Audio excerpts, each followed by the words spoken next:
So, what are we calling it? I don't know. Anything. Anything and everything. Shenmue Bible is my YouTube name, so I can't really use that because it just promotes me. Okay. We're going to need a name. Do we need a name? Well, can we not record it and then before we upload it decide on the name then? Can we call it the Cumcast? Oh, they already finds that funny. How would this relate to us in any way? I don't know, but it is. Okay, you're listening to the tentatively titled Cumcast with me, Dan, aka Dan W547. YouTube, that's American. YouTube legend, Born Survivor 123, also known as Tom. Say hello. Hello, I'm here. And YouTube, oh my god, what's becoming American here? YouTube resident paedophile, Mr. Teddy Star 88, otherwise known as Andy. Yeah, that's me. He hates me now. So much. Without any further words I can't pronounce, let's give it the rundown. Starting with Tom. Yo. What shit have you been picking up this week? Well, I picked up a few titles. Most of them I think of already, but picked up Forbidden Siren 1 and 2 on the PlayStation 2, obviously. Both PAL editions, but then one of them was only produced in PAL region, as far as I know.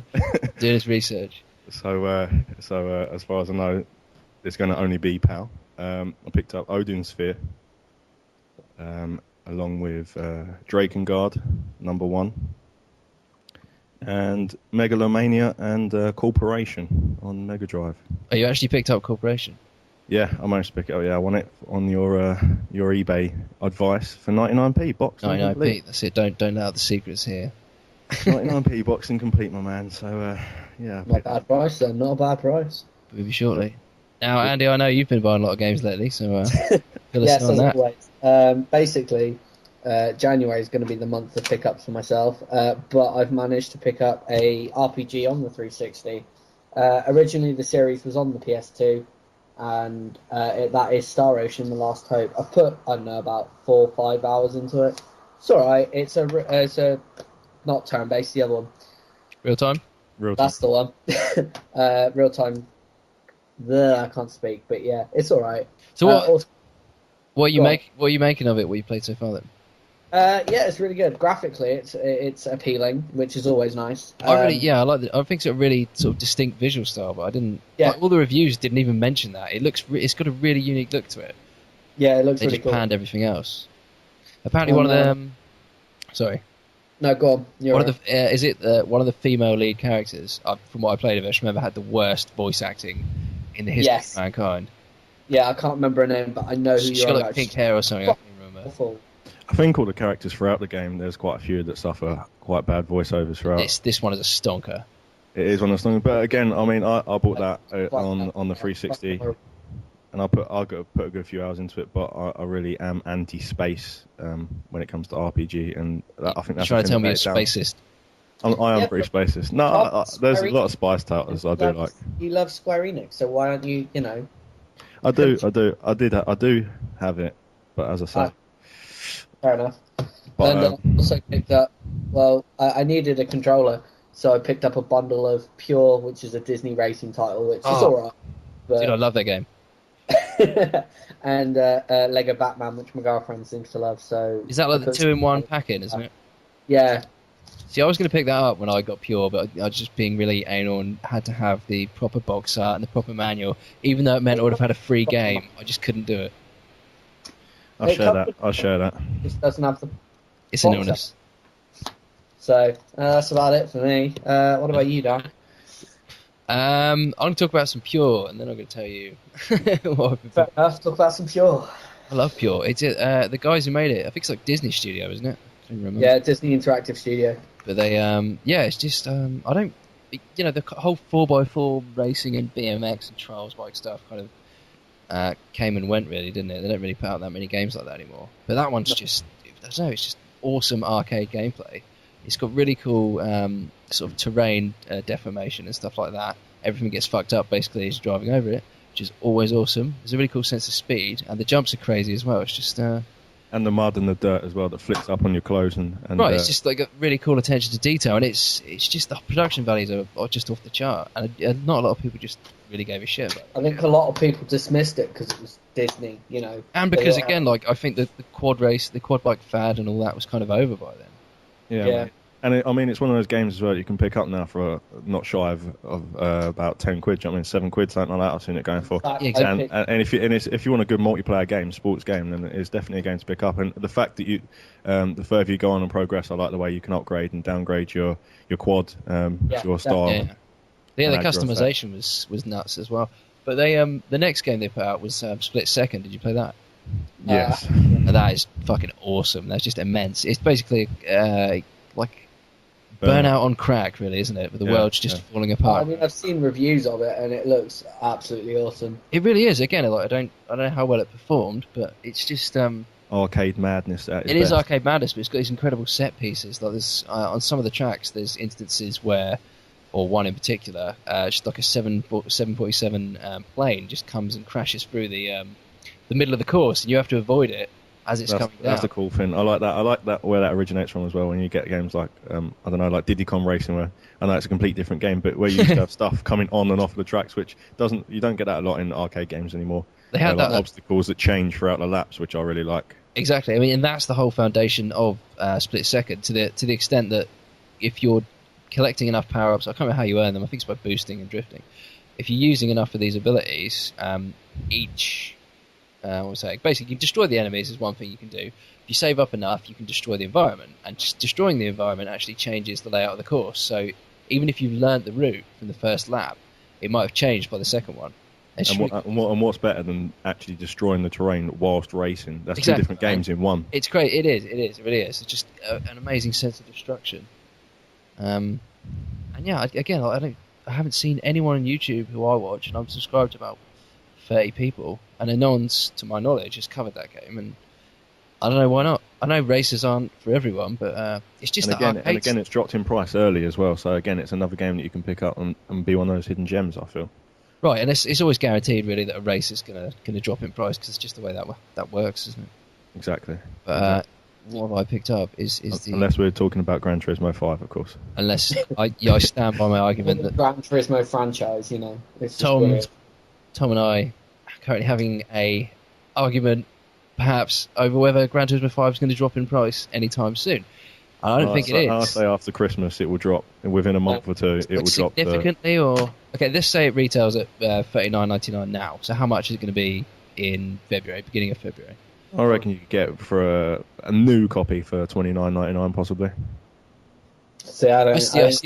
I think you'll be looking at second hand $34.99 in retailers like Game, because it's a Sony published game. I'm pretty sure it is, and they just don't drop them in price. And like I was saying earlier, with Gran Turismo 5 Prologue, literally a year after that came out, that was still in shops for the same price it was brand new.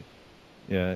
I can see where you're going with that point, but then again, you can find it if you go around, not necessarily Game Station. You go to a second-hand collector shop and that you can pick it up for £5 to £6. Do you know what I mean? It's like crazy bargain hunting. Yeah, but that's how you know me. I'm bargain hunter down to the ground. So. But the thing about that is, though, Sony's just Sony being Sony. I think that again, you got to remember, Prologue was effectively a demo, whether people like to call it that or not. It was an extended demo, really. It was fantastic. But like I say, so I think it launched at about $24.99 because it's not a full game as such. And about a year later, like I say, the price hadn't dropped, but what they did do is put out a platinum version. So then it was retailing at $19.99. So already a year later, they sort of bolstered the price point again. Yeah, a solid £20, and I think that's how they kept it up. So whether or not they'll do that for £5, I don't know. Right, anyway, enough talking about games we don't own. What have I picked up? Obviously, the incredible Shenmue 2, the Dreamcast. How many copies did you pick up of this? Just the 2. Yeah, well, is that 60 hertz, or is that just because you're that obsessed you want to? Well, Shenmue 2 was only actually released in Japan and Europe. There was no American version, so it's quite sought after in that respect anyway. Yeah. I say that, I mean, for the Dreamcast, it was later released on the Xbox. But yeah, I just always wanted to get hold of it. And I got two. One of them I got for a bargain price, which I'm not going to mention. either price. The other one I paid full price for. But the one I paid full price for, the discs are actually quite scratched up. So I'm hoping, the cheap one's going to come through with higher quality discs, and then I'm going to mug someone on eBay for the other versions. Well, maybe you could just mug me for a good price, I mug Tom. I don't know if I give you money to mug you. That's how mugging works. But I've played a little bit of it. It's fantastic because it just pushes the Dreamcast hardware to the absolute. Well, as we know, it is the sequel to one of the best games of all time. It is. Really? I mean, I've never played it, so I can't really claim. You haven't lived until you've spent at least 3.5 hours opening, closing drawers. Mate, when you play Shenmue, it will be like finding a new limb or a sense that you never knew your body had. That's it. And a wanted limb, not like an additional. I'm looking forward to this experience. You will look forward to it, believe me. Oh, okay. When you can buy cassette tapes that are played throughout the game, mate, through stores, you will love it. But that's the deal. Like they call it, people who are obsessed with Japan, and I'm pretty much like it, like Japanophiles, and like Japanophiles. That sounds like some sick paedophilic Japanese person, doesn't it? Or is that just me? It could be a hybrid. But it's just somebody who's obsessed with Japan, and that game just perfectly, or to the best of my understanding, perfectly captures 80s Japan. In fact, Shenmue 1 did. Shenmue 2 is actually based in China. But, if you're fascinated with that kind of thing, it really is it's just so interesting to play through. And like we say as well, if a game means something to you, the little things that make up a big game. Exactly. I mean, and Shenmue is purely the game. If any game is sort of the sum of its parts, then it's Shenmue. It's just the stuff you can do, and it's obscene. And like I've said, I was talking to Tom yesterday about it. There's a whole section in that game that must last for about an hour, where you have to drive around in a forklift. You actually have to get a job and earn some money so you can buy a boat ticket to travel to China. And this is a real-time hour, not game hour. Right, and it's good God, it sucks. And you know what, the gameplay on it is really bad. Mechanically, the handling on the forklift is crap. And in between shifts, you have to be involved in forklift races with your co-workers, and they're terrible as well. And that sounds like a bad thing, but to me, it's like, I hate work. Who doesn't hate work? And exactly, but that is the point of it. It reflects the monotony and the boredom of work. And it's just that's incredible. I don't know. What game do you hate working within a game? Do you know what I mean? Like, it shows you that you actually hate working, and it's showing you in a game as well at the same time. So. And there's nods to, older games from Yu Suzuki, like Outrun, and did he do Super Hang-On? I think he did. And there's even an arcade in the game, which you wouldn't get nowadays, because nowadays they won't put retro games. Yeah, I think you do. I think Grand Theft Auto. I've seen little arcade machines while but they're not licensed games. They're games. And what we mean by the real games, like where it gets on the bike, actually gets on the bike for Super Hang-On. How awesome is that? Classics, and that's exactly it. The attention to detail. Like, it's one thing to go in the arcade; it's another to actually watch him just sort of mount the Super Hang-On bike, and then it sort of zooms into the screen. It was fantastic. And like I say, that's something that was specific to that time period you won't get anymore, because they know they can sell those games separately, and that's exactly what they'll do.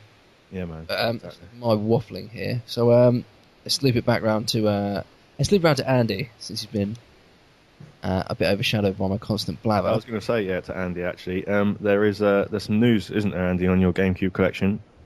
Yeah, the fact that I'm not collecting for it anymore. You mean? That may be the fact, yeah. Yeah, might be the fact. I took some deciding, but I thought, it's going to be a mission impossible to actually get the full collection. And I wasn't really brought up with a Nintendo. I mean, I like it, don't get me wrong. It's a lovely system. It's an underrated system, especially with what else was out at the time when you had the PS2 and the Xbox. But I just thought, well, I'm going to collect for a system that I had as a child, which I'm going to keep quiet for now. I mean, there are a couple of people that know about which system it is, but I'll keep it quiet for now, and you'll just have to check my YouTube channel to find out what it is. Nice, mate, nice. So, yeah. Shameless. Keep us in the lurch. Shameless plug. Awesome. But I'm guessing it's January, yeah? Yeah, January, as I said, January is the month for me. Well, we've only got Christmas to get out of the way, and then it's there. Yeah, damn right. So... There's a little lesson on months of the year for you there as well. Look at that. We're really contributing this one. Well, I like to explain the calendar months. I do. I feel that we probably do have some viewers that I'm familiar with. Exactly. Yeah. Just in case those people are watching or listening. I know I'm not. I was going to say, Andy, what have you been playing? in these Um, dark times?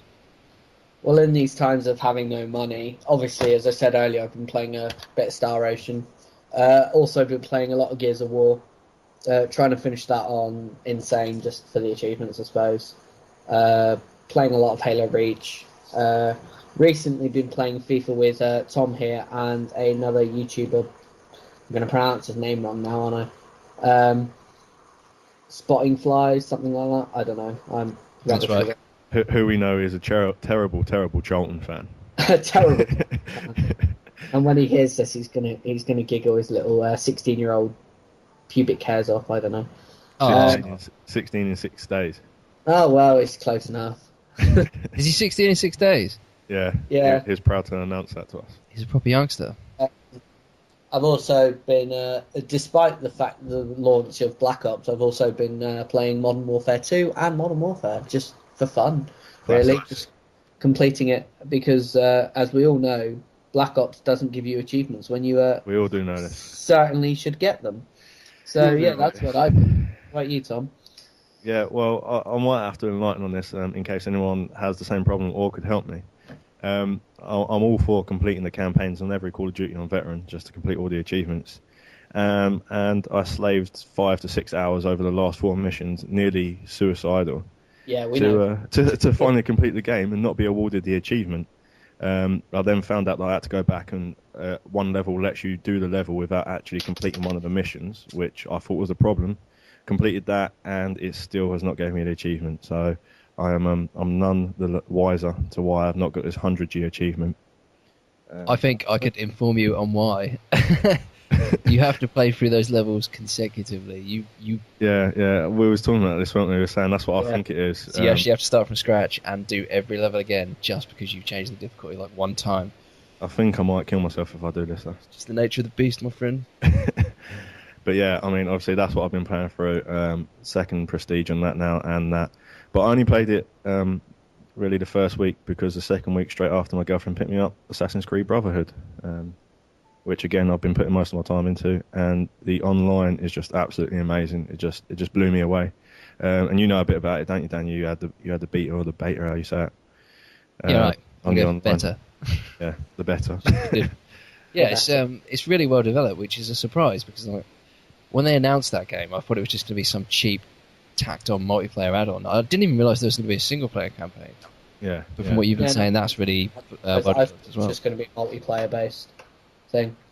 Yeah, because that's what the all adverts portrayed it as well, because they didn't enlighten you that it had a campaign mode at any point, and all the adverts were him slaying people with people alongside him and explaining, like obviously enlightening that there will be other people controlling them as well. So, did it come out as an expansion at first, or was it a whole game from original? Do you think? I have no idea. It did seem weird. I mean, I think they're just really trying to push the multiplayer. But like you say, that came out. Here's the weird thing about that game. Like again, the single player has been overshadowed, and I've heard you say it's really good, and reviews have actually said it's a really solid single player campaign.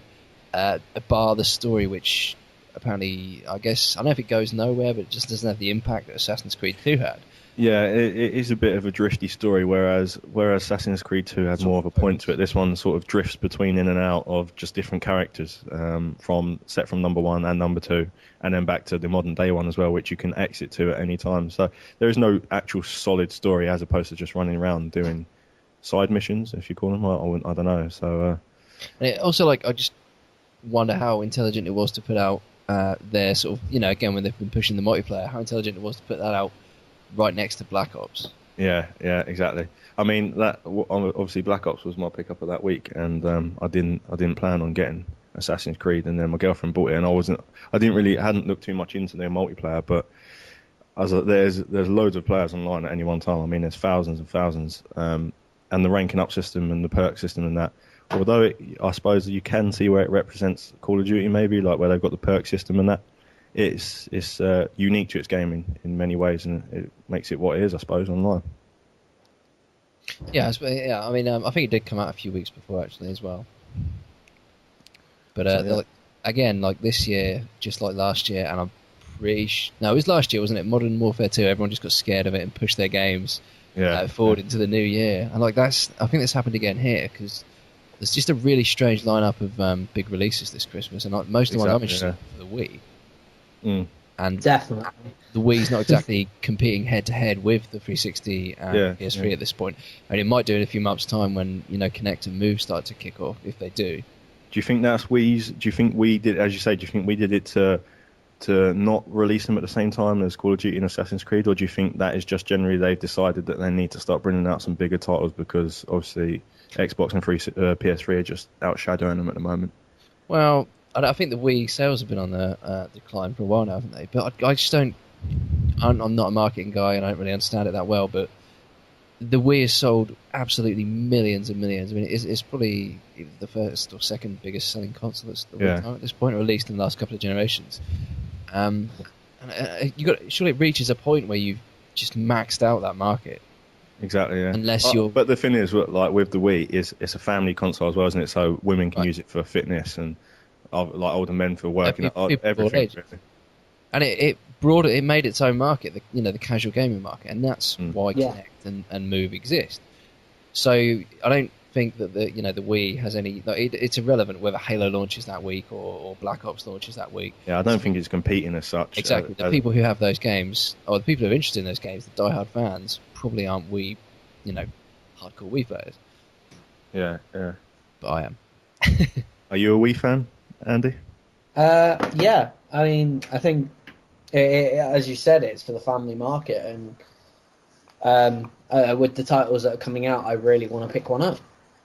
I mean, even with the titles that are already there, with the likes of Super Mario Galaxy and... Yeah. I mean, as you say, like, you say it's a family console now. Do you think maybe now that the games they are releasing, do you think that maybe they're trying to get it more into the gamers market than they are the family? Go ahead. Go on, man. I was just going to say, I don't think they need to, because the casual market is so much bigger that why would you want to go to sort of... I mean, the gaming market is not... The hardcore gaming market is not exactly a niche market, but by comparison... I mean, there's a reason, Microsoft and Sony are trying to get into Nintendo's market, and Nintendo aren't pushing like M-rated games, because every time they've put an M-rated game on it, it's just completely bombed. Like Mad World, which went nowhere. I'm pretty sure the No More Heroes games didn't do incredibly well. I know the sequel didn't. Yeah, Red Steel was quite a flop to start off with as well. Oh man, Red Steel was dire. The second one I thought was really good, but I think the Wii is about the party games, and I don't know how they could change that, or if they have any interest in changing that. Yeah, exactly. But yeah, no, I completely agree. The Wii's had its own market for a while, and it's taken Microsoft and Sony to go, oh, there's a market for that. We're going to exploit it, or at least try to anyway. Yeah. No, I don't think I think the Sony Move is just an upgraded Wii to Wii Mote, to be honest.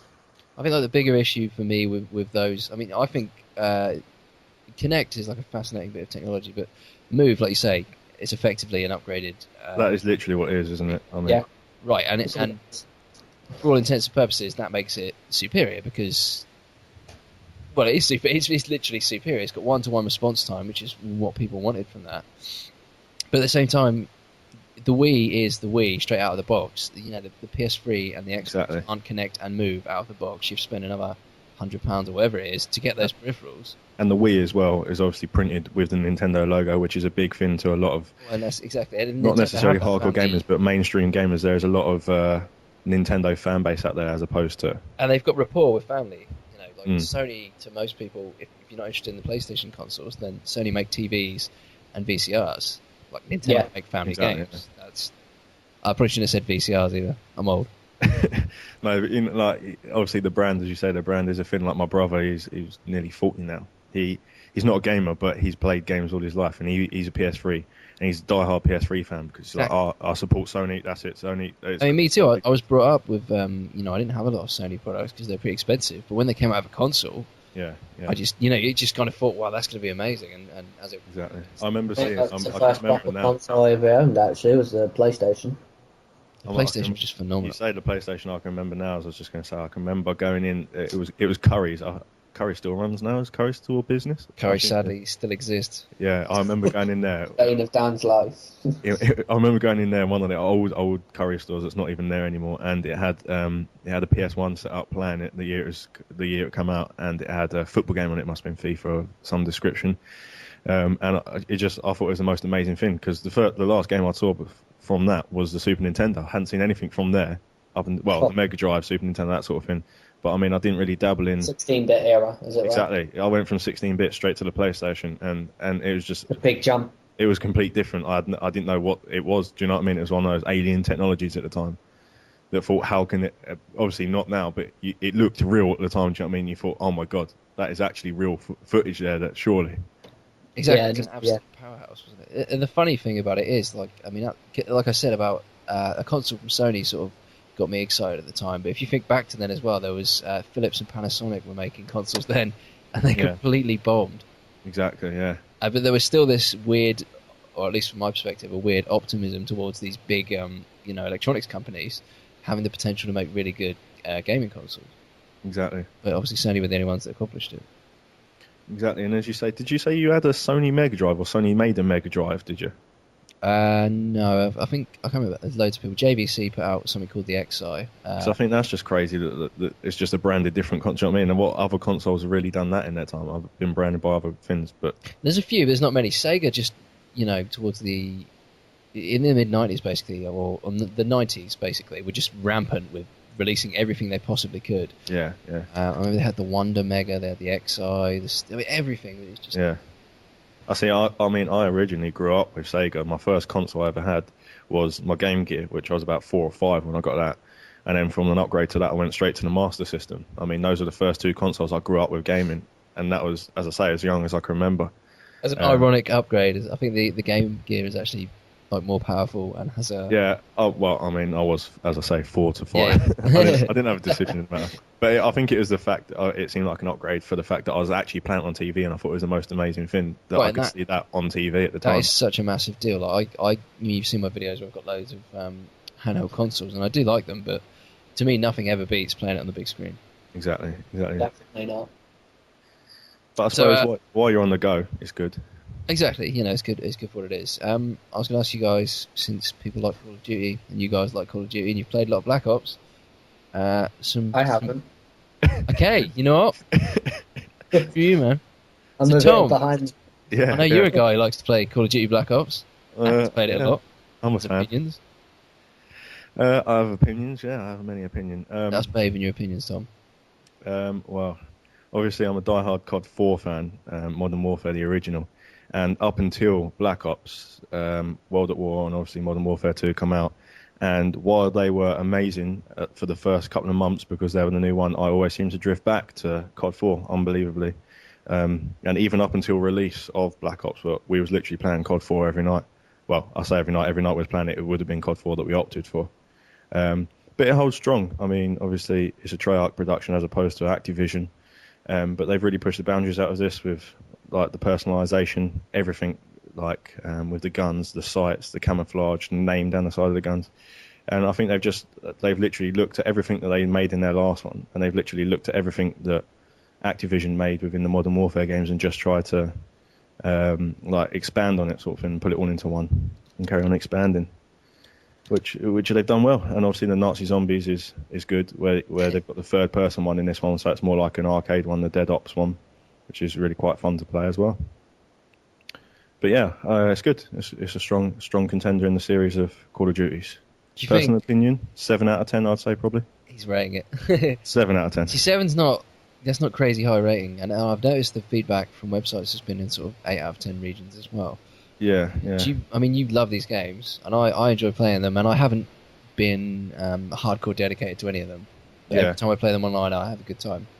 But do you think are we getting to the point now where the formula's starting to get stale? Because it's the last 3 games, in the last 3 games, in fact, like I say, Modern Warfare, the original Modern Warfare, Call of Duty 4, was, just innovative. It was fantastic. It originated the perks system. It was his first game of its time, wasn't it? It was fantastic. It was so far ahead of its time. It was fantastic.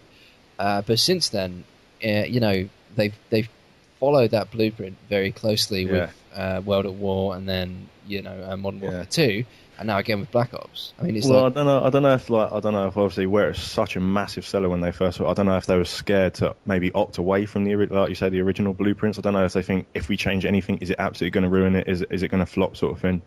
And obviously, when COD 4 come out, it was the highest played and highest selling game of the year. And that was a seriously big year in gaming. Seriously a big year, and they had some contenders as well to play with, and it literally come out on top of all of them. But like you say, it was so far advanced for its time. I think maybe that's one of the reasons why it pushed it out. And obviously, when the year was coming to an end, and we had it out for a year, we was gagging for more. Everyone was gagging. Like, oh, the next one's going to be amazing. And you hear all these stories of what's coming out in the next one. You can do this. You can. And then they went wartime again, old wartime, like 1945, and it just completely bombed. And everyone's like, well, how can you come from such an amazing achievement and decide to completely go the opposite way and go back again? The only thing about World at War I enjoyed was the Nazi zombie. Exactly. I mean that was one of the highest played things on World at War. I know, looking at the stats, I think there was more players of World at War than there was actually the online for World at War, which says obviously something. Do you know what I mean? Yeah. But then obviously when Modern Warfare came out, as you say, it was literally an exact copy of Modern Warfare 1 with just better graphics, advanced weapons, and more gameplay. Do you know what I mean? That's all it was, and I think that's why Black Ops decided that they needed to actually step up and add something to the gameplay. Otherwise, it's just people are going to get maybe, I don't know, bored of the same thing every time. So as I say, there's different game modes in this one, which is really good fun, and personalisation, and that just makes it more unique. And the fact that you've got to buy everything and earn cash, and you can bid it against each other, I suppose that was what keeps us hanging on it. I think, like, just to clarify, when you say World at War bombed, you meant with the fan base, didn't you? Like, it wasn't. I mean, because it obviously sold. Oh no, yeah, it sold massive. Yeah, I mean, obviously there was a lot of fans that rated it. It was like a lot of people didn't like it. Is the gist of it, and there's a lot of people on the sort of the Treyarch hating bandwagon. Exactly. I mean, and it's like anything. It's like a TV series. Like when a great hit TV series ends and they make a new one, everyone decides to hate it, even if it's good or not, just because they're on the bandwagon for the last. Exactly. Like I don't, I'm not. Like I say, I'm not crazy into any of those games, but there's a lot of sort of harsh criticism that gets thrown at Treyarch just because they're not Infinity Ward. Exactly.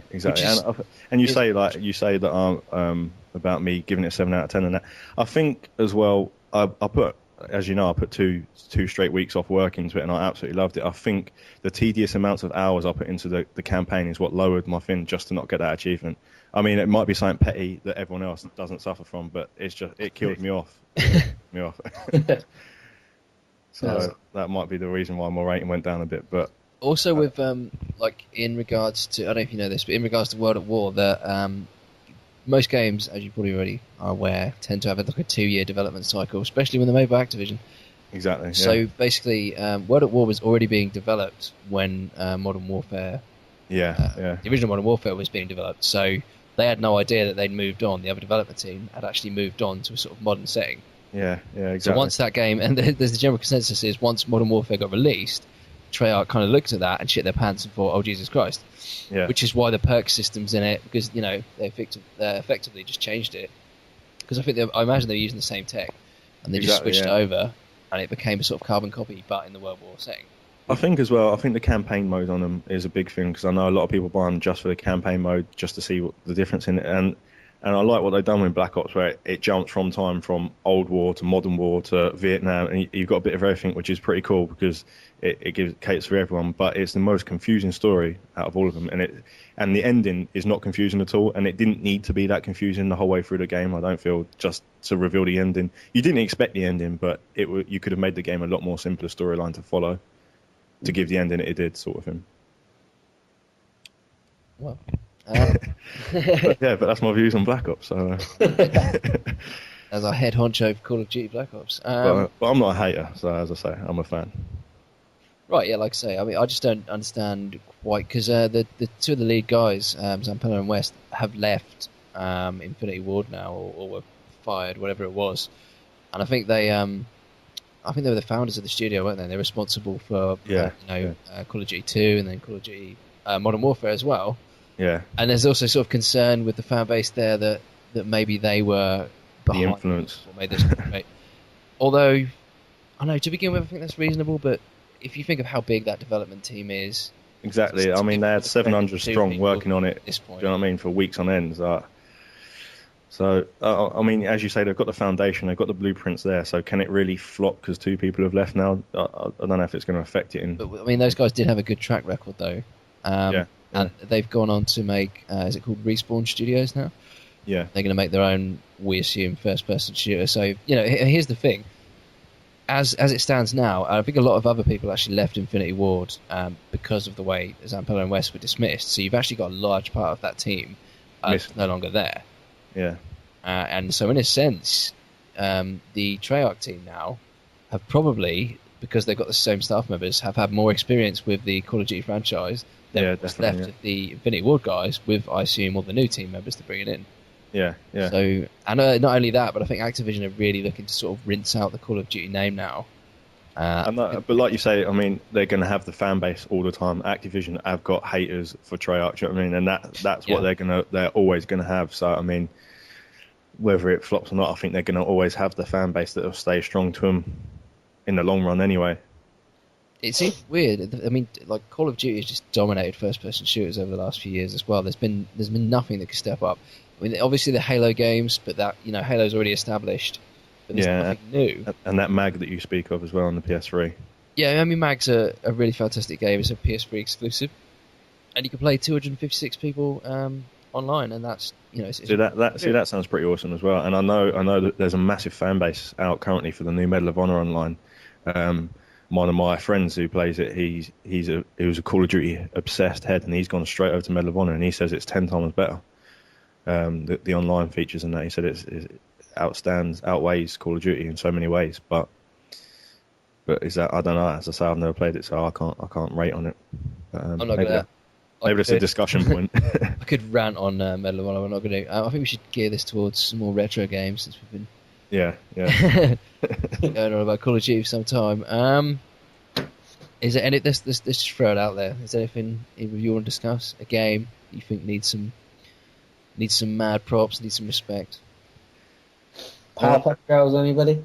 Powerpuff Girls. Other than Powerpuff Girls, which who doesn't know that's brilliant? I mean, that's exactly. Yeah, I know, it's amazing. Exactly. I mean, it's that amazing. You can pick it up sealed and brand new off eBay for like £5. Follow. I had to pay £8 for mine. You were ripped off, son. Yeah, I know.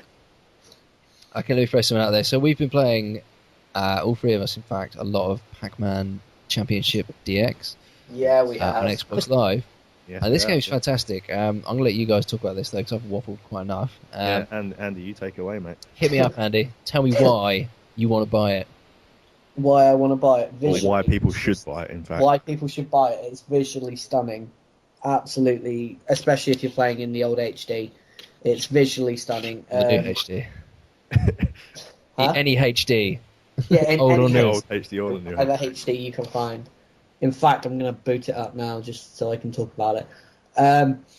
Basically, it's Pac-Man, but I don't know, there's just something about this version that I like. I can't put my finger on it. What they've done is, it's basically Pac-Man on crack, or basically... that's exactly what I was going to say. We were talking about the other day that the original Pac-Man was always classed as a pill-popping... Well, that's it. Stupid game, isn't it? But this one literally is Pac-Man on ecstasy. That's what it is. It is, but the thing that's really set it over the top is the fact that now, instead of just being followed by 1 or 2 or 3 ghosts, you actually can often get about 20 of them following you. And basically, the more that are following you, the better off you are, because once you swallow a pill and are capable of eating them, the more you can eat once, the higher amount of points you get, the bigger combo you get, and so forth. And it's just... It's such a simple gameplay dynamic. But is it me, or has Pac-Man got a bit quicker in this version rather than... And that's the other thing, they've really sped it up. I mean, the further you progress in each sort of level type, the faster Pac-Man goes, and obviously it makes it more difficult to avoid the ghosts. But at the same time, it's just so intense. Like Speed 40, and that was just ridiculously fast for me. And I mean, I'm a newbie to... Well, this one, I mean, I've played the Championship Edition... And then on the old 2600, where it was originally based. Yeah. Little things, again, as we were saying, little things that make games good. A couple of little things that I like about this. The one thing I like is that the dots or the balls, whatever you cast them as, that you actually munch through, are not static. They're only when you pick the fruit up do they move around the map. And then at that point is when new ghosts come. So you could have, as you say, 20 and up to 50 ghosts on the map at any one time, which I think that's pretty awesome. And another thing as well that I like is when it slows down when you're close to Yeah. a goal. Not that, I mean, that might make it sound too easy that it gives you a chance, but it doesn't in any way, shape, or form. It's just literally saying. That was absolutely a necessary inclusion. I mean, it benefits you, like you say, it makes the game easier, but the game's pretty goddamn hard. Yeah, I was going to say the game's over the top hard anyway. Basically, what will happen, just to sort of clarify, is if you're just about to run into a ghost, the game will slow down into a sort of Pac-Man bullet time, and it gives you an opportunity to just turn the other way and avert danger. But obviously, if there's 3 of them coming at you 3 different ways, it's quite hard. Yeah, sometimes you just watch yourself die in slow motion, which is... and obviously, another new addition as well is the Pac-Man bomb as well. What was that? The Pac-Man bomb obviously is another new addition with the... Oh, that's right as well. When the ghost train... I don't know if that's the correct term. When the ghost train's following you, you can drop a bomb, and it will basically blow them off the screen and set them back into their little respawning pool in the middle. See, I don't know if that makes the game any easier. I mean, I think it's a good feature for the people that, when you're not very good at it, but you get quite far, and then, oh no, they're going to get close, so you can... Yeah. Obviously, as well, I don't know if you noticed that when you set the bomb off, it actually does lower your speed. So if you're one of those ones like us that are die-hard gainer, and you need to get to a certain level, obviously every time you do that, you're going to lower yourself levels. So you're going to have to spend the same time working your level back up. But it's again, the learning curve in this is fantastic. It's got the slow motion, like you say, it's got the bombs. You don't have to use the bombs, but they're integrated so well. Like I say, if you're building up a massive combo, and you have to use one of the bombs to avoid death, the ghosts are just going to go back to the respawn pool. So there will still be 20 of them. And you're going to lower your speed. So you've still got the opportunity to eat them all, though. So although and bearing in mind you're battling against the clock in most of the levels. I've got a bit of information about it as well that we haven't mentioned, and for people that don't know what we're talking about, it is an Xbox Live arcade game that we are talking about. If they're putting it out on the PS3, I don't see why they wouldn't. But I think they are, but don't quote me on that. Yeah, it was. What is it? It's 800 Microsoft points, is it now? Okay, I can't remember if it's 812. I bought this on release. I mean, the other cool thing is it's got about 8 game modes as well. Yeah. And they're all just variants on traditional Pac-Man, but like I say, the gameplay, what they've done, Gives a lot of they've made, value. take it off the chart. But the thing is, as well, I mean, I used to play Pac-Man for half an hour, and I used to find it tedious as hell. I used to find it, however long you played it, it's just the same thing over and over again. Right. So I think this is a nice addition, as you say, because there's at least 4 or 5 different game modes, and although it's Pac-Man, they are 4 or 5 complete different sort of games. You know what I mean, that's the cool thing about it. Because Pac-Man, I mean, you guys are younger than me, so it's probably before your time for you to ever remember Pac-Man as being something that sort of blew you away, and that was before my time as well. So I've never had that weird affinity with it, like you have with a Mario game. Like for example, with Sonic 4, because you have that affinity with Sonic and Mario and sort of mascots like that, when a mediocre or good game comes out with that name on it, we buy it instantly. Love it. We love it. Well, you pan it instantly, but you tend to love it just by being good. This game is legitimately excellent, and like I say, I don't have that rapport with Pac-Man. I'm not a big fan of Pac-Man games. Exactly, and I think the first one I played that I managed to pick up a copy of a couple of weeks back was Pac-Man 3D on the Master System. And I mean, at the time, because it was 3D, it was a complete different world of gaming for Pac-Man as well. But this, as you say, it's just it's an own game in itself. I mean, it's got the Pac-Man name, but it's so different from the other Pac-Man games is what makes it, I suppose, what it is, really. That's the thing, it's different, and at the same time, it's the most Pac-Man a Pac-Man game has ever been. Yeah, it's the most Pac-Man I've played. I can't get off it, and I'm only playing the demo. That's it. I mean, I've just sunk hours into this thing. I've nearly got all the achievements, and I am not skilled or particularly good at getting all the achievements in any game, but I just can't put this thing down. While we're throwing old games out there as well, obviously a game that I picked up on sale the other day I'm going to throw out there is Mega Man 10. Yes, spit some Mega Man. Oh my god, mate. The hardest game I've ever played of all time, I think. Tell me how hard Mega Man is. Oh, mate. Well, I'll put it on easy just to see what I was getting with, to start off with. And I died a good few times, and I thought, it's an average game. I then put it on normal, and it's just literally... Call of Duty on Veteran, mate, is nothing compared to Mega Man 10 on normal mode. It is honestly the hardest game. And the achievement as well, perfect, man. What is that all about? Not taking one hit from any enemy throughout the whole game. This is impossible. And as I was saying to you as well, every enemy, whereas in Mario, an enemy will be jumping and jumping, you can time it and walk underneath it.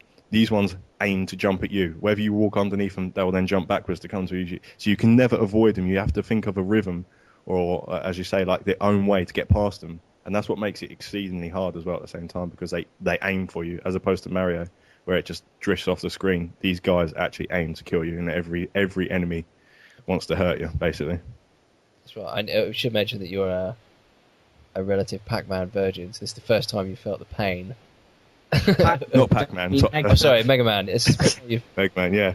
Yeah, as I say, I played a few of the newer editions, and I played a few on the emulator a while back, but I've never really put time into them. I mean, I know the franchise is out there and I've never been anti it because I've never played them. But yeah, this is the first time I've ever played one of the original base ones, the 8-bits and the 16-bit ones.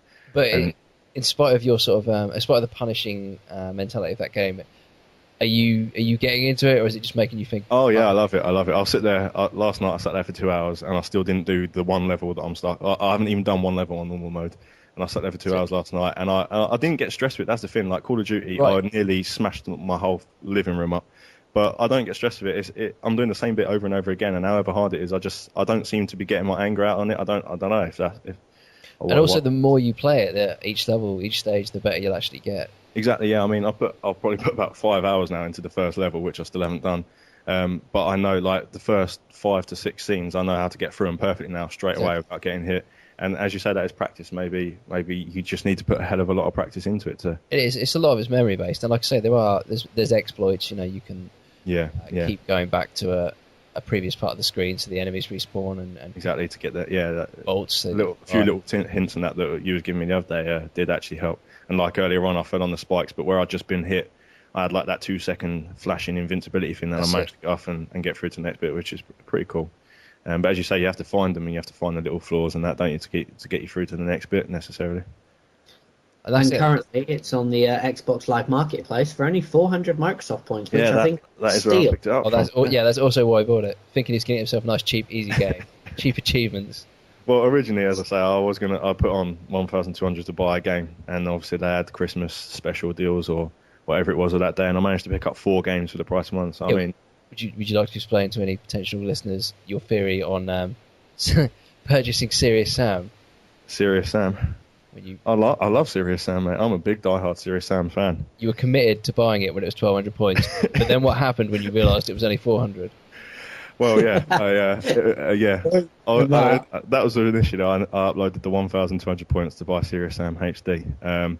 Then Andy enlightened me on the sale section, so I went over to that, and they had it reduced to, I think it was 600 points, and so it was half the price I was willing to pay. I ended up then buying 4 games that weren't Serious Sam, and decided, shall I then upload another 1,200 the next day when it was off of sale and buy it at full price? So that was my situation there. But I never bought it in the end, so we're all winners. It's all right. Are we all? I think you would have been a winner if you bought it for 400, 600 even. But, you know, Mega Man 10 outweighed it for me at the checkout. So give a choice between the two, I'd go with that. But yeah, so that was I suppose those were pickups if you class them as online pickups as well. But I think that pretty much counts as well. But so let's have a look. What's come out recently? Obviously, Gran Turismo. I don't think you guys are too crazy on Gran Turismo 5e. Well, it's on my Christmas list. You see my list. It consists of about 50 titles. Oh, It's play if I had a PS3, so you know. So what new releases are you guys looking forward to? And I mean, ideally stuff that's coming out this year, or stuff that's already out, like GoldenEye for the Wii, and titles that you don't have, but hold on. Andy, take it, mate. Take it. Gears of War 3, but that's not out for a while yet. That's another one of those titles that they just keep something that just pushing back. Stuff that's on shelves now that you can't afford, but you want to get hold of. Everything. That's pretty true. Medal of Honor, because I do like my first-person shooters. I may not be brilliant at them, but they're enjoyable. And after playing a lot of Call of Duty, and as Tom rightly said earlier, apparently it's meant to be 10 times better than Call of Duty was. So I'd just like to see, what that is. I'd like to get comparison. That's the word I'm looking for. Connect is another big one, but Dan, you're a fan of Connect, aren't you? You I said, wanna pick don't let my hatred of Connect stop you from talking about it. I have my own problems. I'll deal with them in due course. Let's just have a look. If you take it away for a minute, Tom, I'm just gonna have a look at the top releases. Yeah, I mean, So, as I say, you've seen my Christmas list, Dan. There's Yeah, not many that's seen. not on there, I don't think.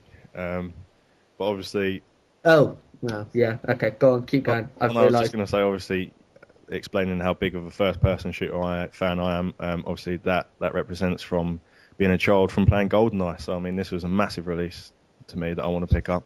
And it was definitely one that I was going to pick up on launch. But obviously, Call of Duty and Assassin's Creed and that coming out at the time. You broke his joke. Yeah, well, yeah, I suppose, yeah. But it was one of those ones that was put backtracked, and obviously Christmas near there, I can't really afford to be buying my own game, so they just go straight on the list. But yeah, definitely GoldenEye. It's one of my big ones that I'm looking at getting. Well, I've seen that. It looks so good. I mean, and I'm not looking at it from the blind nostalgia perspective. I know it's not a remake of the original, but what I think the campaign is. I think the campaign follows the original. It does. The story does, but it's got some. Well, like in it's got first level, you start off in the rafters and you end up above a toilet and you shoot the guys on the toilet. Like it's got all those kind of references, but the actual designs are brand new. Which, as we know, Facility was the best level throughout that game. Definitely. But what I've seen of it, there's really cool sort of stealth aspect to it as well, which you probably wouldn't expect. Yeah. I'm not 100% sure. I think the online might have a perk system as well. See, as I say, I'm not too overly fussed about getting the limited edition just for the gold controller, but the only controller I've got is the old Wii controller. So I mean, it's the newer one anyway. So I mean, I'd rather if it works out cheaper for me to buy it with the limited edition than to buy the game and a new controller on its own. It just works out logically, I suppose, doesn't it? I see what you're saying. Yeah, I mean, I don't know. That package kind of scares me. It just seems like I think I saw it for like 50 quid. I was just thinking, but yeah. To be fair, I already have the Classic Controller Pro. Yeah, exactly. I'm not crazy on the gold design too much, so. The only one thing that I do like between the black and white to the gold is I was watching a video earlier actually is that because the black and white are like the shiny thing, it shows the fingerprints up, and because the gold is not shiny. Yeah, it's matte. It doesn't show little fins as I say. No, honestly, like I hate fingerprints on stuff. It just kills me. Absolutely kills me. And my station, my game station in my front room is obviously the black Wii, the new black Xbox, and everything is fingerprint ridden. Like they love attack, and the black TV. So I know, like the first 30 seconds when you open the box, it looks fucking amazing. Yeah. And then on after, it looks like shit. By the time you set it up, it's covered. By the time you set it up, it's covered in dust. It just sucks in dust. And fingerprints. A little tip that obviously everyone probably cleans theirs in their own way, but a little tip that I found works great is the little cleaning cloth that you get with the Wii, the little green one. I don't know if you get it with the white Wii, I got it with my black one, I assume you do. But it's like an anti-static dust cleaner thing, and literally it just takes everything off, and it's the best thing because it leaves like a little film over the top as well in some weird way. Yeah, they so it doesn't attract it as much. Those are really good. So that's my tip of the day there. skewing it back to junk we want to buy out this Friday, Donkey Kong Country returns. It does indeed. Nintendo Wii, developed by Retro Studios, who of course presented us with the incredible Metroid Prime trilogy. Yeah, incredible. Over to you. Cool. I'll let you blabber on about Metroid. Go on. I'm not going to blabber on about Metroid. It's a lot of people like those games. A lot of people thought they did amazing things with a franchise that maybe they had no right to be touching, and it looks like they've done the same with Donkey Kong Country. I mean, like there's no chance. Rare, Microsoft bound now, and to be honest, the shreds that are left of Rare are kind of depressing at this point as well. Yeah. And I think that the natural fit is Retro Studios. And it just looks incredible. It really does. It looks like it's got some fantastic new ideas, and at the same time, a lot of it that sort of harkens back to the old games. I think it's still got 90% of the original soundtrack in there. Obviously, they've remixed the song. It's things like that that keep it going. Oh, what has it been? 6-7 years since the last release of Donkey Kong? Was it? The last actual non-rhythm based Donkey Kong game, I think, was probably Donkey Kong 64, which was like 99. So. Exactly, and obviously now it shows up with, as you say, it comes back and it's got the new element of the shadow levels and that, which Oh, also exactly. look absolutely Like, amazing. Stylistically, that game looks absolutely incredible. And that's what it needed, because, you know, when you think of Donkey Kong Country from back in the day, you remember that the graphics are amazing. Exactly. And they had to make a good impression with the graphics on this thing. And you were saying about the barrels as well, the way that they've advanced as well.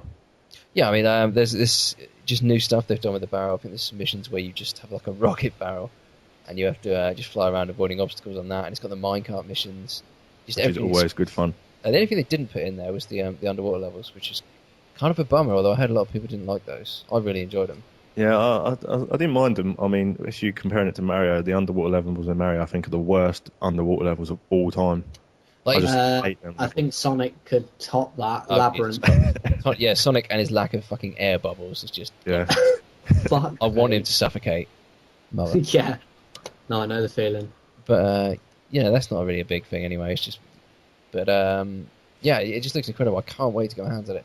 I've purposefully not watched too much footage. I mean, there's playthroughs on YouTube of it now because it's been out in the States for a while. But yeah, that's the one for me, and I'm so glad it's coming out this week. Yeah, I was determined I would pick it up on release, but then obviously my girlfriend was like, no, it's Christmas, blah, blah. So, and then I mentioned it to her the other day, and she was like, oh no, I meant you have to buy it for me. So I'm sure it's going to come into the collection one way or another, or whoever buys it. Let's just hope we don't think each other's going to buy it and not end up with it at all.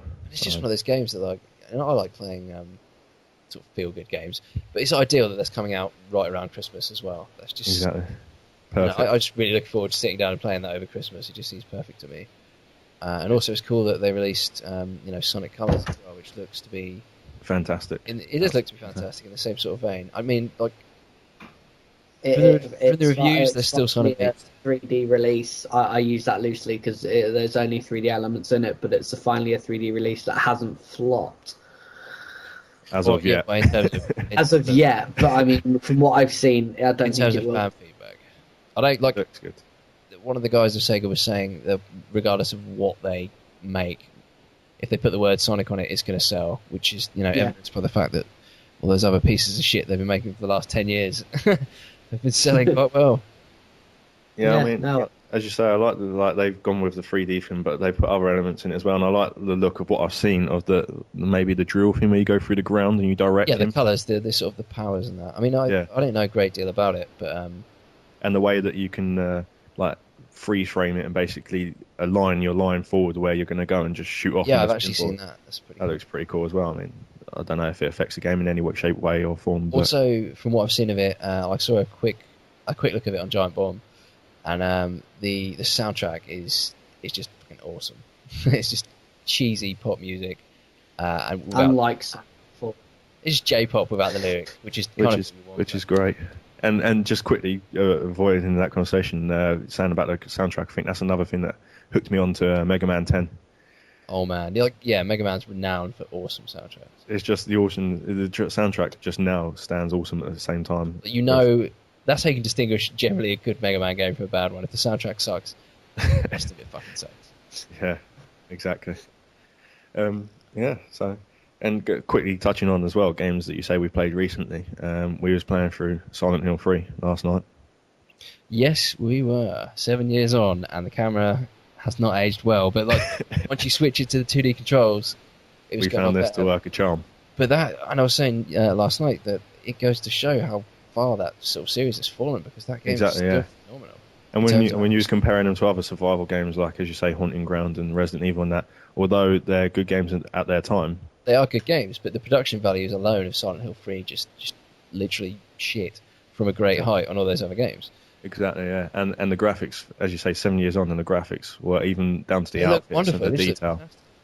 But and that's the bummer about it. Like, you play Silent Hill 4, which obviously came out after 3, strangely enough, and it just looks like junk.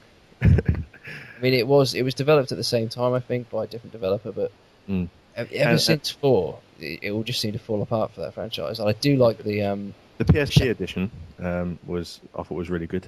Yeah, I liked Origins, but I think a lot of that was just nostalgia based because it was, the prequel to the first game. Yeah, exactly. You're interested for that reason because you like the storyline, and But as you say, it's 7 years on, and I was sitting in my living room. My girlfriend was asleep on the sofa, and the light was on. But you still get that horrible feeling. You don't want to open the door. You don't want to go down that hallway. As soon as that light goes out on the game, you think, "Oh shit!" I mean, that's the beauty of it. All you want to do sometimes is just get the hell away from an enemy so it doesn't kill you. But in order to do that, you have to run into a room you haven't been in before, and then just as you're opening the door, you think, "Am I running into something worse? Am I fucking myself?" Yeah, it's just a classic, really, now, isn't it? And Oh. it's so dark. The story and the detail is just so twisted and dark. Is what makes it what it is, I suppose. Now, I won't put any spoilers in these. No, yeah, yeah. But like, the way it relates to the first game is fantastic as well. But I'm going to do my little rating scheme, and I'm going to rate it at a definite strong 9 out of 10.